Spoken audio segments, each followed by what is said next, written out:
There's a public list that can literally cost a company its entire future. It's like a corporate death sentence. And some of the biggest companies in the world are spending millions, maybe even billions, just to stay off of it. To see how this works, let's just start with something simple, like your last burger. Seems harmless enough, right? But where did that meat really come from?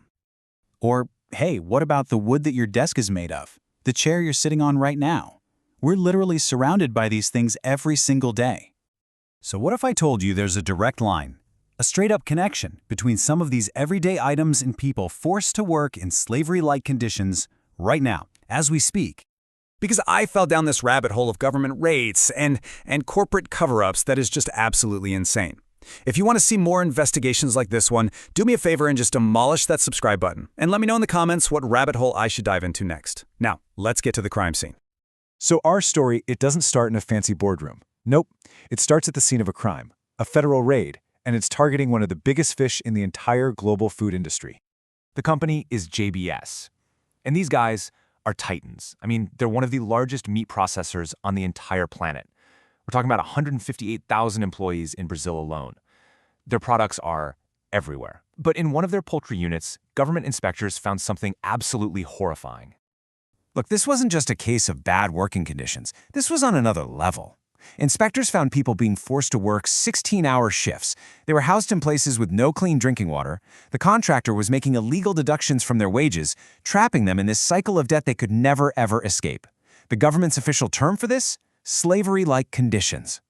Now, in Brazil, they have this really unique and powerful weapon to fight this exact thing, the lista suja, or the dirty list. And this is not some slap on the wrist. It's a public name and shame registry of every single company caught using slave labor. It is financial and reputational poison. And the consequences are just brutal. Once your name is on this list, you are publicly branded.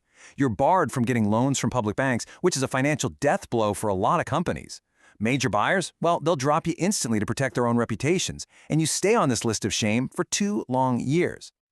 Okay, so case closed, right? A massive company gets caught red-handed, the system works, and JBS gets added to the dirty list, right? Wrong. So wrong. In a move that absolutely shocked investigators, Brazil's top labor minister personally intervened and blocked JBS from the list. A judge later called his intervention unlawful, but, well, the damage was done. The message was sent loud and clear. For some companies, the rules are just different. And this brings us to the real heart of the story. It's not about what happens when you get caught. It's about how the powerful get away with it. Let's talk about the political escape hatch. Seriously, how does a multi-billion-dollar corporation facing a public accusation of using slave labor manage to dodge a bullet that would kill pretty much any other company on the planet? So to figure this out, I did something truly heroic. I spent hours digging through this dense 20-page academic study from Stanford. I'm talking charts that made my eyes bleed, so you don't have to. You're welcome. And what I found is a documented, quantifiable system of corruption. It all comes down to this one single number. -5.5 months. What on earth does that even mean? Well, it means, according to the Stanford study, that when a politically connected company does get put on the dirty list, they get a special discount. They get to leave the list 5.5 months earlier than a company that doesn't have those connections. It's a get-out-of-jail-sooner card. And the price of that card? Well, the study found a clear, undeniable pattern of campaign donations flowing from these exact companies to the politicians who could, help them out. It's a dirty investment, and it has a massive payoff. So let's just break this down. A regular company gets caught, they serve their full 2-year sentence on the list. A politically connected company? They get special treatment. They get back to securing those public loans 5.5 months faster. They get back to business while the little guys are still locked out. It is a 2-tiered system of justice, plain and simple. But, political donations are just one part of the playbook. There's also the public relations game. So, welcome to the corporate We're Sorry tour.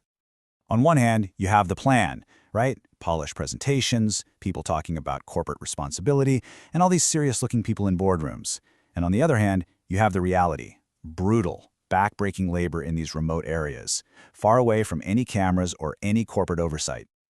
So how did they create this illusion of care? Well, first, They talk a lot about the S in ESG, the social part. Then they roll out these incredibly complex supply chain audits, create shiny new certifications, and develop these risk assessment heat maps to show they're on top of it. It's all designed to create a mountain of paperwork so high that nobody ever actually looks to see what's happening at the bottom. And this is the most audacious part.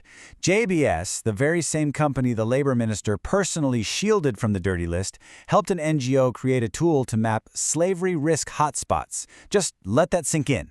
They were publicly developing anti-slavery PR tools while privately being accused of benefiting from actual slavery.